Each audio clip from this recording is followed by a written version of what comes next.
오늘 살펴볼 말씀은 마태복음 9장 9절부터 13절 말씀입니다.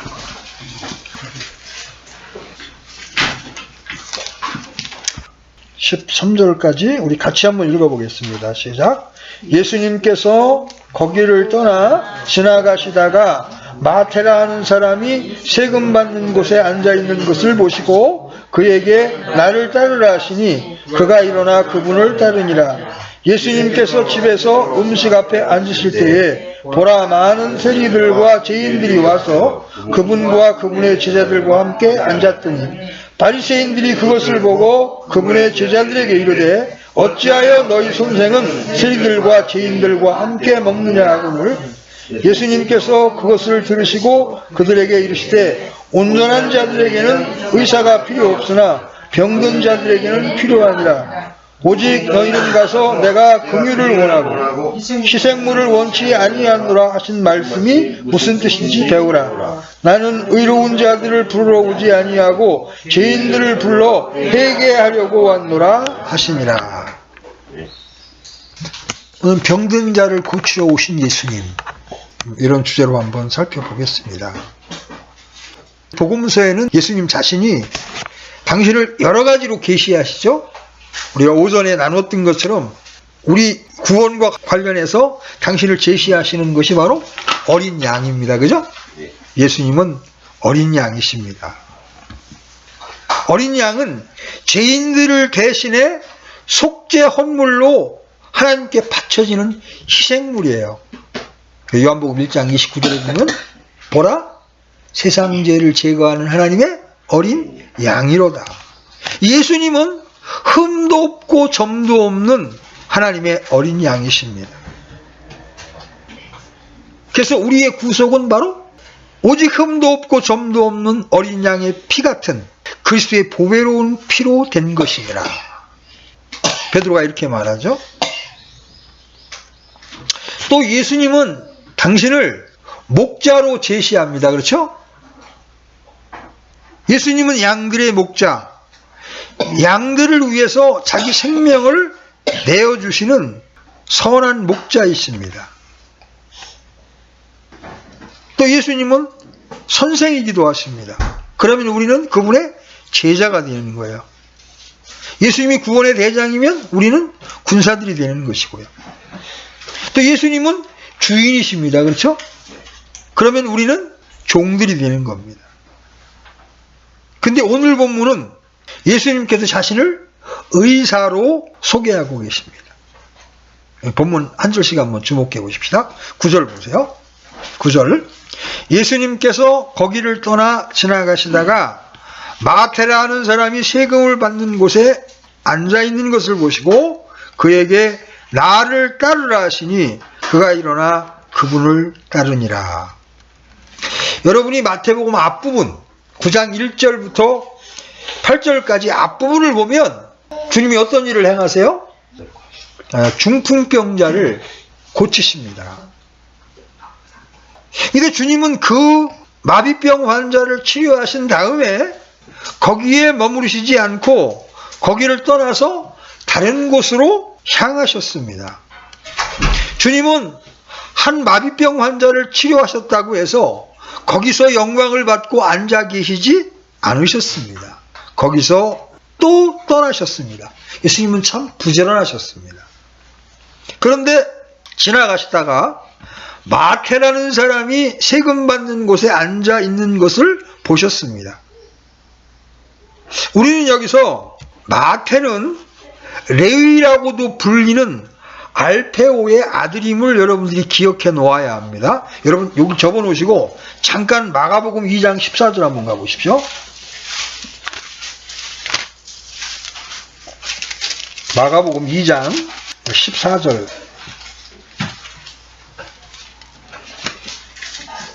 한번 같이 읽습니다. 시작. 그분께서 지나가시다가 알페오의 아들 레위가 세금 받는 곳에 앉아 있는 것을 보시고 그에게 나를 따르라 하시니 그가 일어나 그분을 따르니라. 똑같죠? 다만 마태를 레위라고 표현했는데 같은 사람을 부르고 있는 겁니다.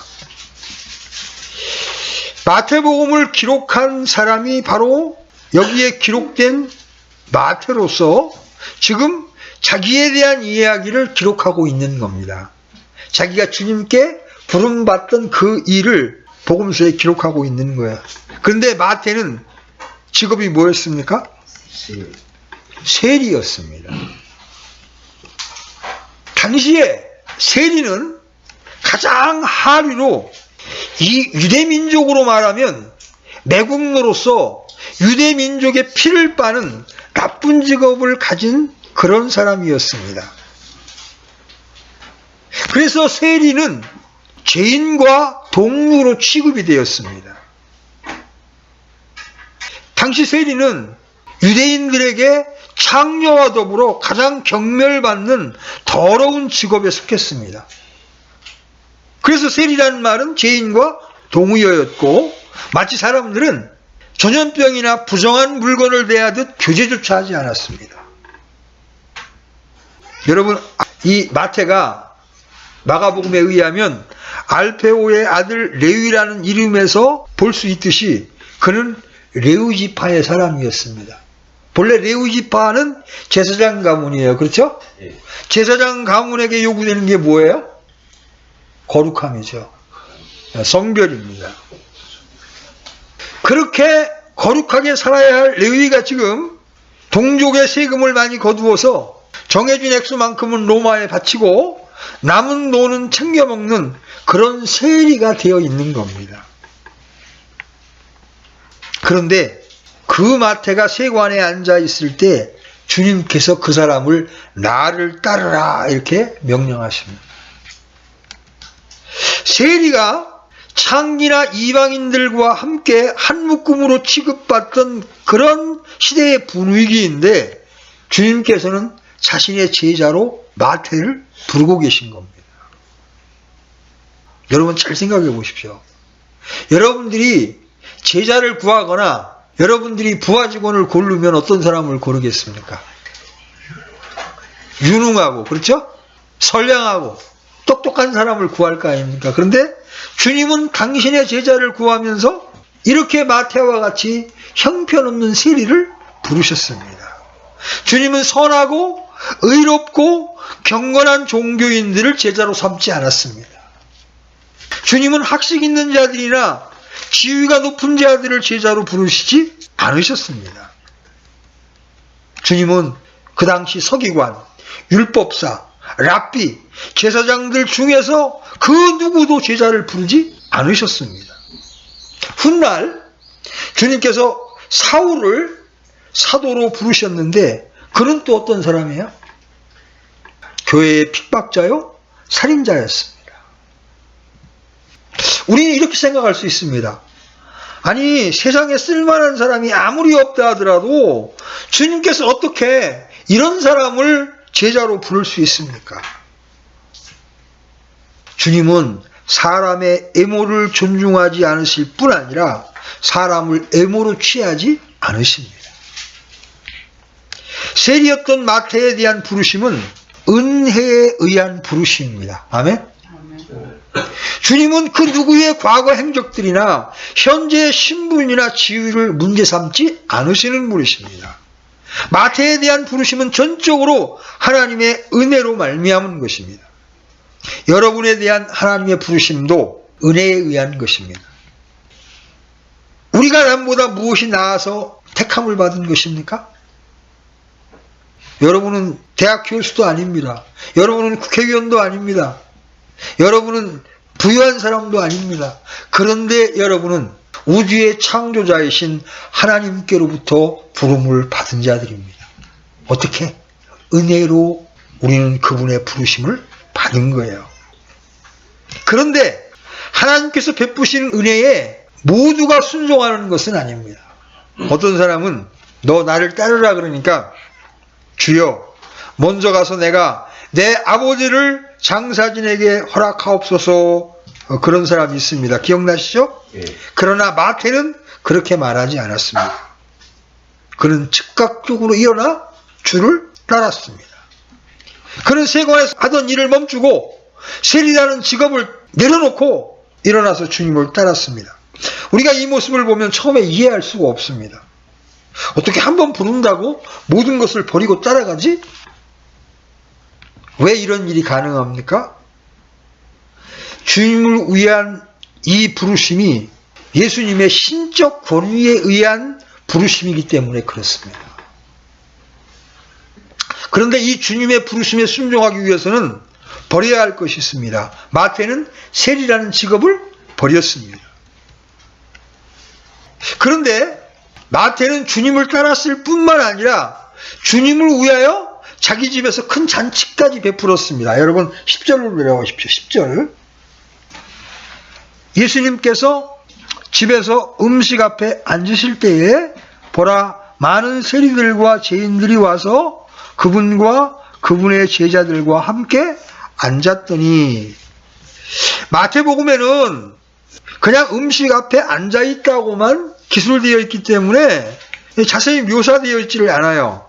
그런데 누가복음 5장 28절로 29절을 보면 이 마태가 예수님을 만난 다음에 큰 잔치를 베푼 것을 알 수 있어요. 여러분 여기를 적어 놓으시고 누가복음 5장 28절 잠깐 다녀오겠습니다. 누가복음 5장 28절로 29절입니다.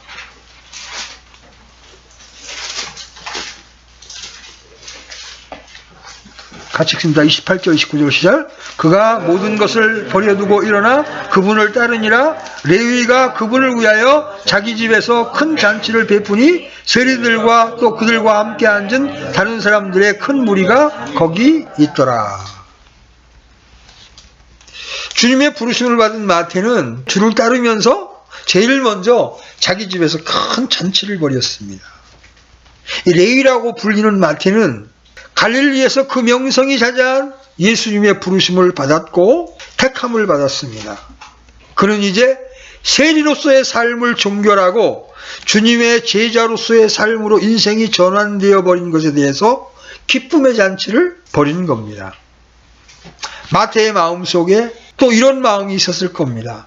자기와 같은 부류의 사람들이 주님을 만난다면 무엇인가 좋은 일이 일어날지 모른다는 생각이 있었어요. 그래서 그는 예수님과 예수님의 제자들만 부른 게 아니라 누구도 불렀어요? 세리들, 자기와 함께 일했던 세리들과 많은 사람들을 함께 불러서 지금 잔치를 하고 있는 겁니다. 잔치가 벌어진 마태의 집은 많은 세리들과 죄인들이 예수님과 그분의 제자들과 함께 앉았습니다. 마태가 제자들의 이름을 쭉 기록할 때 보통 7번째나 8번째 등장하는 것으로 보아서 이미 이때 베드로, 안드레, 요한, 야고보, 빌립, 나다니엘은 제자로 이미 먼저 부름을 받았을 겁니다. 제자들은 졸지에 예수님 덕분에 많은 세리들과 죄인들과 함께 앉게 되었습니다.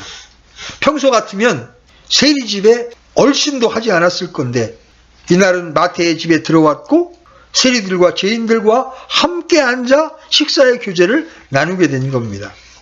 아까도 말씀드렸지만 세리들과 죄인들은 그때 당시 사회의 가장 낮은 위치에 있던 사람들이었습니다. 평소에 예수님의 제자들이 절대로 함께 할 수 없는 자들이었습니다. 그런데 지금 한 자리에 있는 겁니다.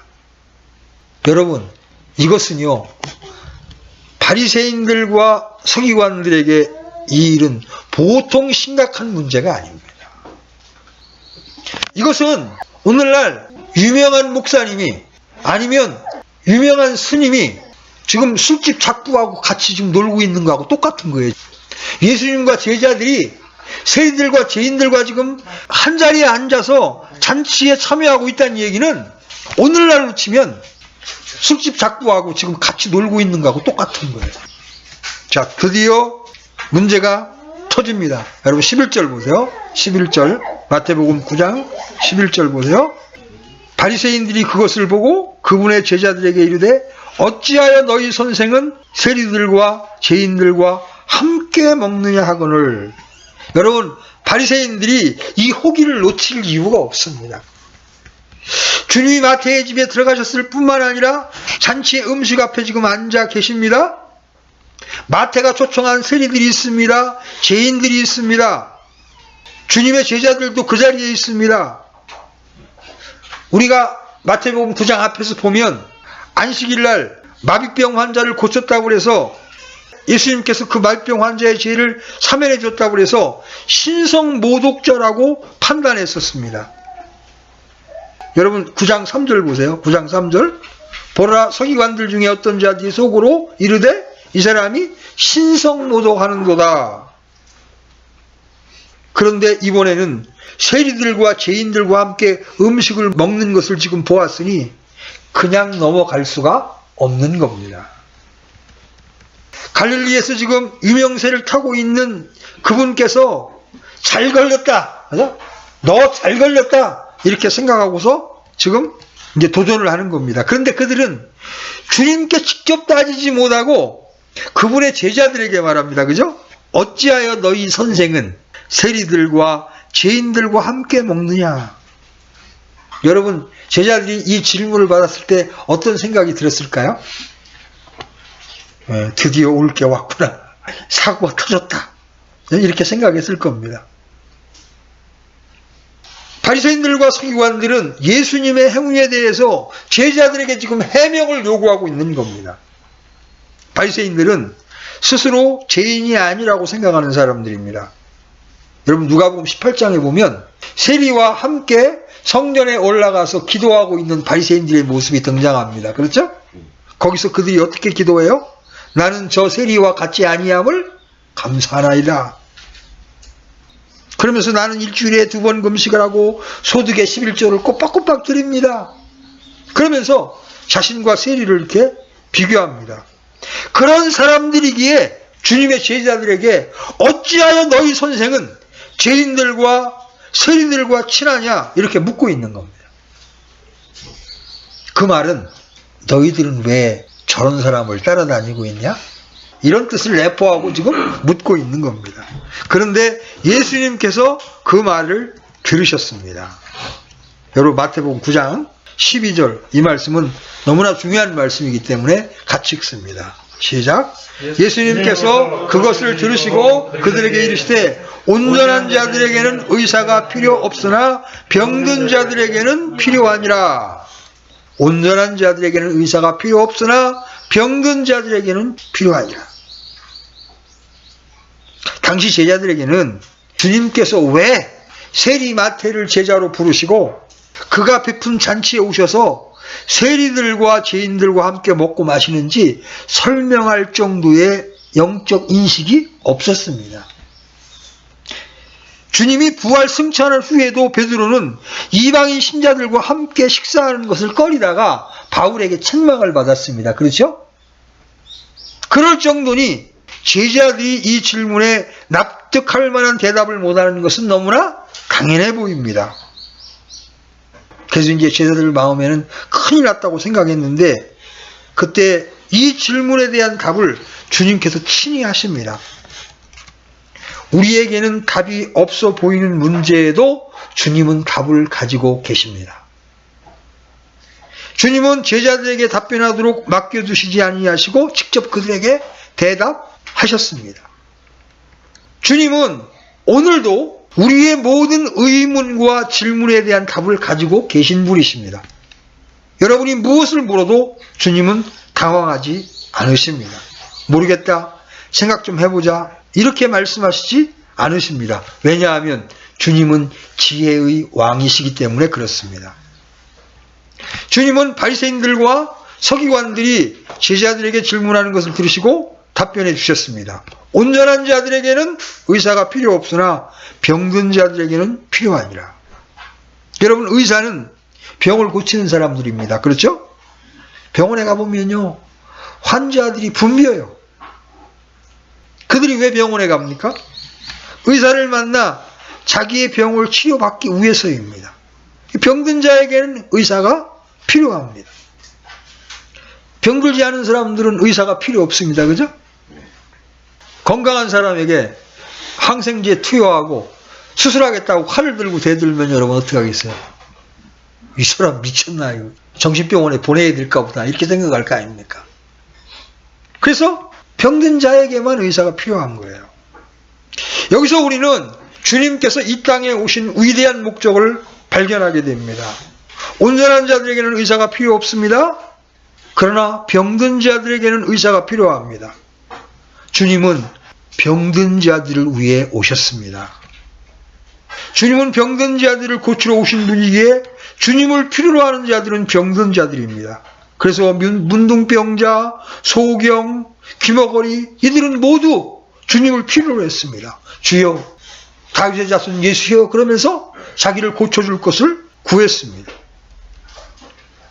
예수님은 복음을 선포하면서 수많은 병자들을 고쳤습니다. 여러분, 마태복음 4장 23절로 24절 같이 읽습니다. 시작.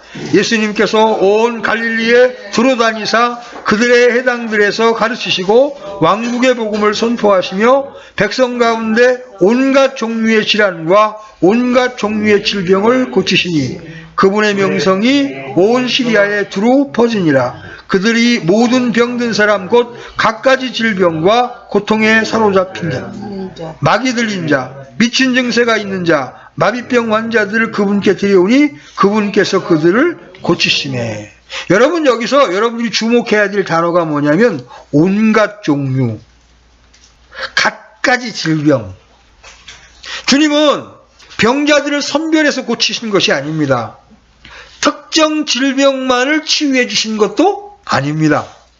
주님은 백성 가운데 온갖 종류의 질환과 온갖 종류의 질병을 다 고치셨습니다. 바로 그분은 말씀을 선포하시면서 자신이 메시아이심을 보여주시려고 이러한 표적들을 나타내신 겁니다. 예수님은 위대한 의사이셨습니다. 우리가 보통 중국의 화타나 편작을 신의라고 합니다. 그죠? 그런데 진짜 신의는 바로 예수님이셨습니다. 그분은 못 고치는 환자가 없었고 못 고치는 질병이 없었습니다. 집에서든 광야에서든 해변에서든 성전에서든 어디든 관계없이 고쳐주셨습니다. 예수님께 사람의 질병은 그 종류가 무엇이든 아무것도 문제가 아니었습니다. 여러분, 이 땅에서 질병은 이렇게 사람들에게 언제나 큰 문제입니다. 저도 요새 이제 이를 뽑아내고 수술을 받고 있는데 보통 고통스러운 게 아니에요. 한번 수술 받으면 이틀 동안 온 얼굴이 욱실 거예요. 그 질병은 정말 우리 인생들에게 보통 큰 문제가 아니에요. 우리 강자매님도 이제 어머니가 지금 병원에 이제 뇌에 문제가 생겨서 병원 입원해 계시잖아요. 병원 가보면 별별 온갖 종류의 질병들이 다 있어요. 그런데 이 질병보다 더 큰 문제가 바로 죽음의 문제입니다. 질병은 몸의 문제로 끝납니다. 그죠? 그런데 죽음은 죄의 싹시요 결과입니다. 주님은 바로 이 죄라고 하는 병의 문제를 치료하시려고 이 땅에 오신 것입니다. 여러분, 예수님 당시에 육체의 질병을 고쳤다고 해서 지금도 신유의 은사가 있는 사람들은 모든 질병을 다 고칠 수 있다는 이야기가 아니에요. 주님이 그런 것들을 보여주신 것은 바로 우리의 영적인 질병을 고칠 것에 대한 모형을 보여주신 거예요. 물론 오늘날도 우리가 주님께 기도하면 질병을 고침받을 수 있습니다. 의로운 자의 기도는 효력이 있습니다. 그러나 주님은 더 본질적인 질병, 바로 우리 영적인 질병을 고치러 이 땅에 오신 것입니다. 그런 거로 이제 우리가 주님 앞에 나아갈 때 병든 자임을 인식하고 나가야 합니다. 주님은 바리새인들의 도전에 병든 자라야 의사가 필요하다고 말씀하셨습니다. 사실은 바리새인들도 영적으로는 병든 자들이었습니다. 그렇죠? 그들은 실제로는 죄가 가득한데 스스로는 온전하다고 생각한 사람들입니다.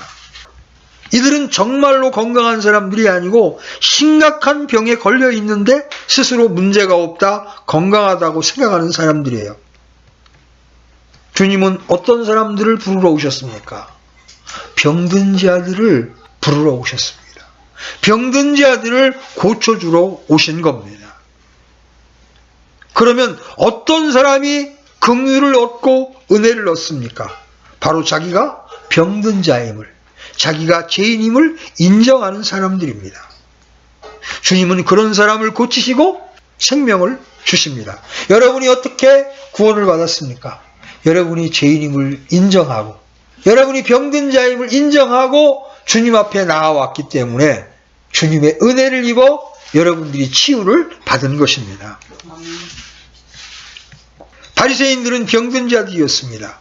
그러나 그들은 자신이 병든 자임을 알지 못했습니다. 그래서 세리들만 죄인이라고 생각했습니다. 그래서 주님은 그런 자들에게 이렇게 말씀하십니다. 나는 의인을 부르러 온 것이 아니요 죄인을 부르러 왔노라. 병든 자임을 인식하지 못함으로 바리새인들은 주님이 필요 없다고 생각한 것입니다.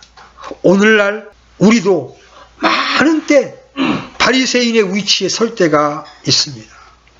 나는 킹제임스 성경을 믿습니다. 나는 교회의 위치에 있습니다. 나는 성경적 교리를 잘 압니다. 그런 제가 어떻게 저들과 같습니까?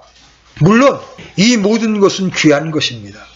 그러나 영적으로는 나도 병든 자요, 저도 병든 자라는 것을 인정해야 합니다. 똑같이 병든 자인데 누가 누구를 냄새난다고 판단할 수가 있겠습니까? 오늘날 하나님의 자녀인 우리들도 아무 문제가 없는 사람들과 어울리기를 원합니다. 경제적으로 살만하고 인품도 성숙하고 같이 있으면 도움이 되고 신앙도 성숙해서 상처를 안 주고 그런 자들과 어울리기를 좋아합니다. 교회 성장을 위해서도 비슷한 사람끼리 어울려야 한다고 말합니다. 부딪힘이 없기 때문에 부담도 없고 마음이 편하기 때문입니다. 본문에 보면 예수님을 대적하는 바리새인들의 모습도 이러했습니다. 율법을 알고 나름 잘 지킨다고 생각했던 사람들과 어울려야 된다고 생각했습니다. 그래서 주님이 세리들과 죄인들과 어울리는 것을 이해할 수가 없었습니다. 여러분, 우리의 삶은 예수님의 모습입니까? 바리새인의 모습입니까?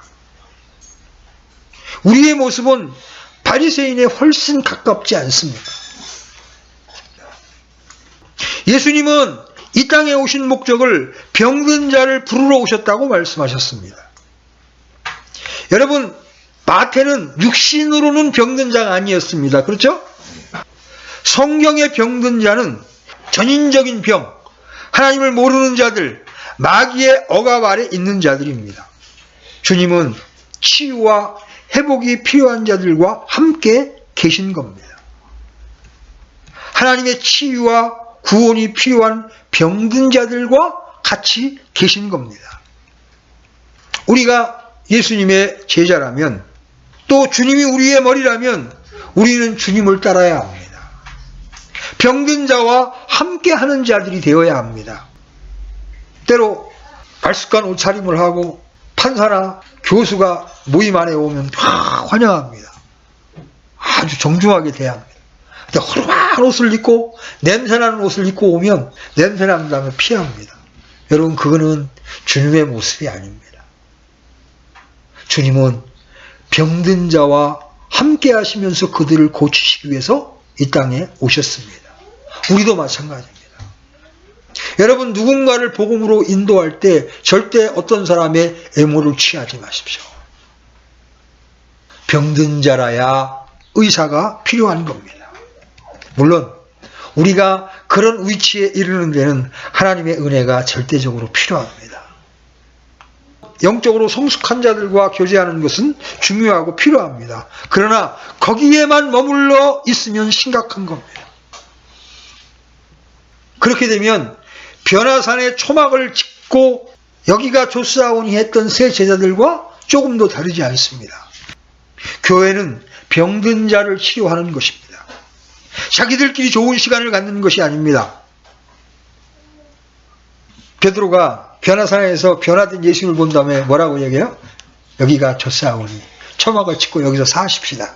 그런데 예수님은 아니, 우리는 내려가야 된다. 내려가면 많은 문제들이 기다리고 있죠. 우리가 교회로 모여서 또 성숙한 신자들과 모여서 영적인 진리를 말하고 교제하는 것은 복된 것입니다. 그러나 우리가 거기서 머물러서는 안 됩니다. 우리는 다시 이 세상으로 나아가야 합니다. 세상에서 우리를 핍박하면서 예수님이 필요한 그런 자들을 위해서 우리는 다시 주님의 능력과 은혜에 의지해서 내려가야 하는 겁니다. 그것을 피해가려 할 때 신앙을 배울 수가 없습니다. 우리에게 주어진 환경은 우리를 깨트리기 위해서 하나님께서 안배하신 환경입니다.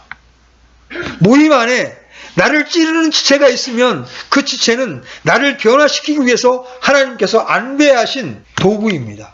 근데 많은 경우 그 훈련을 겪으려고 하지 않고 훈련의 장소를 떠남으로 피해가려고 합니다. 그렇게 되면 하나님의 훈련을 통과할 수 없고 십자가를 배울 수가 없습니다.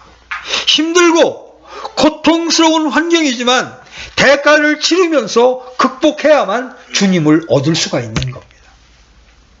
세리들과 죄인들에게 가신 주님의 행동은 그 당시의 관념을 뛰어넘는 것이었습니다. 고넬료의 집에 간 베드로처럼 그 당시 상식을 초월한 것이었습니다. 왜냐하면 그 당시 이방인은 짐승이었고 세리들은 그야말로 창녀 취급을 받았기 때문에 그렇습니다. 여러분 마태복음 9장 13절입니다. 13절도 같이 읽습니다. 시작. 오직 너희는 가서 내가 긍휼을 원하고 희생물을 원치 아니하노라 하신 말씀이 무슨 뜻인지 배우라. 나는 의로운 자들을 부르러 오지 아니하고 죄인들을 불러 회개하게 하려고 왔노라 하시니라. 주님이 병든 자를 찾아온 이유가 무엇입니까? 바로 주님의 긍휼입니다.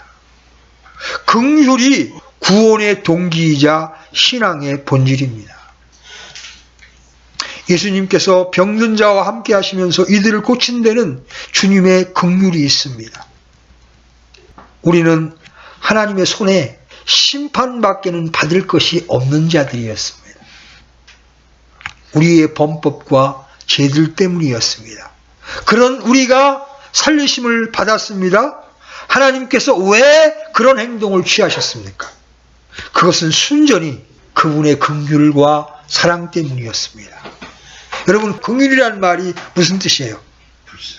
불쌍히 여기는 거야.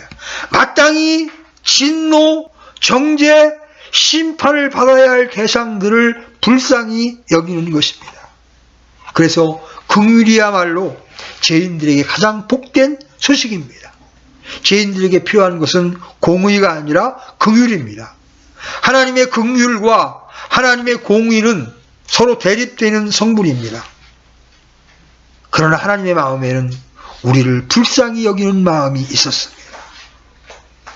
그러나 죄인들을 그냥 용서할 수 없기에 우리 대신 의로우신 예수님을 대신 희생시키시고 그 긍휼의 마음을 십자가에서 사랑으로 나타내 보이신 것입니다.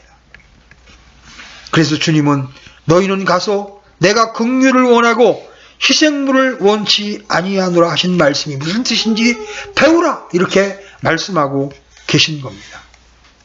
비록 인간들이 육신의 욕심을 따라 살아감으로 하나님의 진노 아래 있지만 그런 인간들을 하나님은 불쌍히 여기신다는 겁니다. 그래서 하나님의 긍휼이 우리를 구원하는 동기가 되는 겁니다. 구원의 근거는 긍휼에 풍성하신 하나님이십니다. 여러분 마음에도 하나님이 넣어주신 긍휼의 성분이 있습니다. 그래서 어떤 사람들이 정말 비참하게 살면 그들을 도와주고 싶고 어떻게든 그들에게 복음을 전하고 싶은 마음이 여러분 안에서 일어나지 않습니까? 그것이 바로 하나님이 우리 안에 심어주신 긍휼입니다. 하나님이 바로 그러한 분이시기에 우리 같은 죄인도 다시 그분 앞에 나아갈 수 있는 용기를 얻을 수가 있는 것입니다.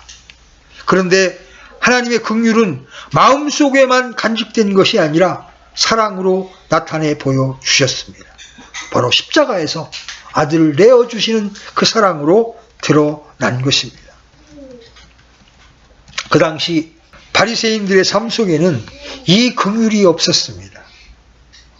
그들은 안식일을 철저히 지키고 11조를 철저하게 냈지만 그들 안에는 긍휼이 없었습니다. 오늘날 우리도 왜 그리 같은 병자끼리 판단이 승한지 모르겠습니다. 여러분, 판단이 승한 자는 자신 안에 바리새인의 성분이 강하다는 것을 알아야 합니다. 우리 하나님은 긍휼이 풍성하신 분이십니다. 그래서 우리가 그분으로 조성되어 있다면, 그분이 우리 안에 역사하신다면 우리 안에서 연약한 자들을 향한 긍휼이 나오게 되어 있는 겁니다. 긍휼은 하나님의 사랑과 분리되지 않습니다. 그래서 우리 삶 속에도 긍휼이 있어야만 합니다. 바리새인들은 그렇게 이마와 옷깃에 말씀을 써달고 다녔지만 그들 안에는 죄인들에 대한 긍휼이 없었습니다. 여러분, 다시 마태복음 9장 13절 하반절 보세요. 나는 의로운 자들을 부르러 오지 아니하고 죄인들을 불러 회개하려고 왔노라 하시니라. 구원자 예수님은 의로운 자들을 부르러 오신 것이 아니라 죄인들을 불러 회개하게 하려고 오셨습니다. 개역성경을 비롯한 현대 역본들은 내가 의인을 부르러 온 것이 아니요 죄인을 부르러 왔노라 하면서 구원의 핵심 요소인 회개를 본문에서 없애버렸습니다. 침례인 요한이나 우리 주님이 가장 먼저 선포한 말씀이 너희는 회개하라입니다. 왜 주님께서 마태를 부르셨고 그의 집에서 식탁에 앉아 세리들과 죄인들과 앉아서 식사를 하는지 묻는 바리새인들과 서기관들에게 주님이 하신 답변이 이것입니다. 이들을 회개하게 하려고 내가 왔노라. 세리 마태는 죄인이었습니다. 그래서 주님은 그를 부르셨습니다. 마태를 회개하게 하려고 부르신 것입니다.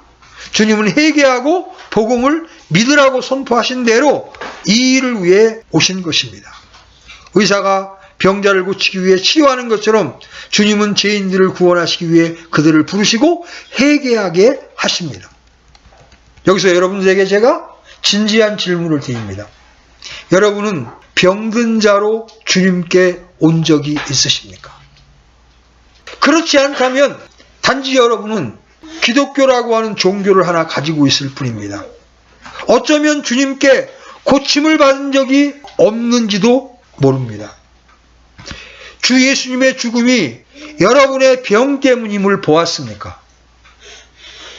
주님 앞에 모든 자가 병든 자인데 자신이 병든 자임을 알지 못하면 주님께 나아갈 수가 없는 겁니다. 제가 거리 설교하면서 느끼는 기분이 그겁니다. 여러분 앞에 죽음이 있습니다. 여러분 앞에 심판이 있습니다. 여러분 죽음 뒤에 지옥의 심판이 여러분을 기다리고 있습니다. 그렇게 소리 높여 외쳐도 멀뚱멀뚱 쳐다보면서 지나갑니다. 왜냐하면 자신들이 죽어서 지옥의 심판에 떨어질 병든 자임을 전혀 감각하지 못하고 있기 때문에 그렇습니다. 여러분, 주의 첫날 여러분이 예배로 나올 때도 마찬가지입니다. 주님, 제가 병들어 있습니다. 주님 안에서 고침받기를 원합니다. 이런 마음으로 여러분들이 경배에 나온다면 여러분의 경배는 완전히 달라질 수가 있습니다. 말로는 병든 자라고 말하지만 실제로 자기가 병든 자임을 모르기에 신앙이 너무나 피상적으로 흐르는 것입니다. 건강하다고 생각하는 사람은 주님을 필요로 하지 않습니다. 우리 주변에 그런 사람들을 얼마나 많이 보고 있습니다. 여러분, 우리가 얼마나 추하고 악한 자인지 보게 해달라고 여러분 하나님께 기도하셔야 합니다. 여기서 의사이신 예수님을 한번 더 깊이 생각해 보십시다. 그분은 단지 의사가 아니라 생명의 항체를 가지신 의사이십니다. 어떤 의사라고요? 생명의 항체를 가지신 의사이십니다. 그래서 그분을 먹으면 누구나 살아나고 사망을 이기는 자가 되는 것입니다. 우리가 주의 만찬을 행하면서 생명의 빵이신 주님을 먹습니다. 생명의 음료이신 그분을 먹습니다. 왜 그렇습니까? 그분은 죄를 이기시고 사망을 이기신 항체를 가지신 분이십니다. 그래서 부활하신 예수님을 내가 먹으면, 그분을 믿으면 우리는 모든 죄로부터, 모든 질병으로부터 자유케 되는 것입니다. 또 하나 여러분들이 기억해야 할 것이 있습니다. 예수님은 병든 자들과 어울리셨지만 그들과 동화되지는 않으셨습니다. 병든 자들과 함께 하시되 그들을 치유하시기 위해, 그들을 구원하시기 위해 그곳에 계신 것입니다. 가끔가다 이런 사람을 봐요. 친구들을 구원하려고 같이 술을 먹어준다는 거예요. 그거는 결코 잘하는 짓이 아닙니다. 그들과 어울리고 그들과 식사하고 끊임없이 복음을 전하기 위해서 그들과 함께하지만 절대로 그들의 세상적 행위에는 함께해서는 안 된다는 것입니다. 그렇게 되면 여러분들이 간증을 잃어버립니다. 그러면 여러분들이 전하는 복음이 능력이 되지를 않습니다. 우리는 병든 자들을 불쌍히 여기되 그들과 동화되어서는 안 됩니다. 구별된 위치에서 그들을 도와야 하는 겁니다. 주님은 오늘날도 그들 가운데 거하시면서 일하기를 원하십니다. 그런데 승천하신 그 주님은 이제 그 일을 우리 몸을 사용하셔서 하기를 원하십니다. 그래서 오늘 우리를 통해서 그 일을 하기를 원하신다는 겁니다. 그래서 여러분들은 이제 병든 자를 찾아 나서셔야 합니다. 영적으로 병든 죽어있는 자들을 찾아 나서야 합니다. 여러분 주변에, 여러분의 가족 가운데, 여러분의 친구 가운데 복음이 필요한 영혼들에게 이제 여러분 찾아가셔서 그들을 고칠 수 있는 예수님, 그분을 먹기만 하면 억만제약에서 자유케 될 수 있는 이 주님을 소개할 책임이 바로 저와 여러분에게 있다는 것입니다. 이런 주님의 갈망에 믿음으로 동참하는 여러분이 되시기를 주님의 이름으로 축원합니다. 네. 잠시 기도합시다. 하나님 아버지, 이 땅에 못 고칠 것이 없는 의사이신 예수님을 보내주시니 감사합니다. 우리 인생 가운데 우리가 병든 자임을 보게 하시고 주님 앞에 상한 영으로 나아가 우리로 고침을 받게 해주시니 감사합니다. 이제 이 일을 이 세상에서 우리를 통하여 계속해 나아가시고 있기를 원하는 주님의 갈망을 저희들이 만졌습니다. 이제 우리가 이 죽어있는 영혼들, 병든 자들에게 찾아가서 저들을 섬기기를 원합니다. 그래서 저들을 고치기를 원합니다. 주여 우리를 주님의 도구로 사용해 주시옵소서. 우리가 주님의 권능에 붙들려, 우리가 주님의 은혜에 붙들려 이런 삶을 살기를 소망하오니 주여 우리를 주님의 군사로 사용해 주시옵소서. 우리가 때로 이 땅을 살면서 영적으로 병들 때가 또 얼마나 많습니까? 그러나 그때 십자가에 달리신 예수님을 바라보면 그 주님의 보혈의 능력이 우리를 또한 새롭게 하며 고쳐줄 줄로 믿습니다. 못 고칠 것이 없는 의사이신 주님 우리에게 있음을 인하여 이 시간 하나님 앞에 감사와 찬미를 드립니다. 예수님의 이름으로 기도드렸습니다. 아멘. 아멘.